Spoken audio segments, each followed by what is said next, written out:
Qetësia e mbrëmjes në shtëpinë e Big Brotherit ishte e mbushur me një lloj energjie të butë, një dridhje që vetëm prania e Bia Khalifës dinte ta sillte.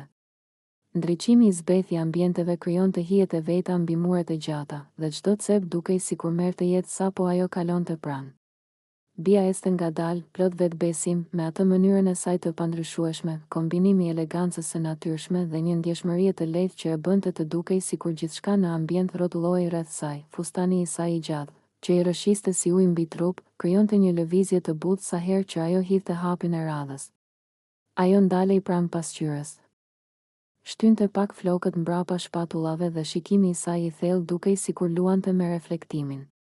Kishte diçka magnetike në të, një qetësi e ngrohtë që mund të kthehej brenda sekondës në një val karizme plot energji. Djemtë që ishin ulur në divan u përpoqën të mos e shikonin hapur, por prezenca e saj ishte e pamundur të injorohej.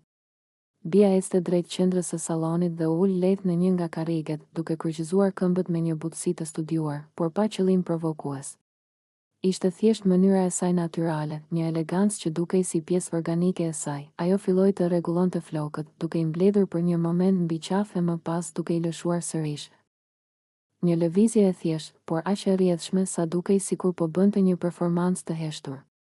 Ndriçimi i butë i shtëpisë theksonte tiparet e saj dhe buzëqeshja e lehtë që ajo lëshonte her pas here krijonte një atmosferë të ëmbël, romantike, pothuaj muzikale. Në një moment, Bia u ngrit dhe u afrua drejt dritares së madhe. Jashtë, obori ishte i qetë dhe dritat reflektuan shkëlqimin e syve të saj. Ajo qëndroi aty për pak kohë, duke frymëruar ngadalë, ndërsa duart i mbështeti lehtë mbi xham.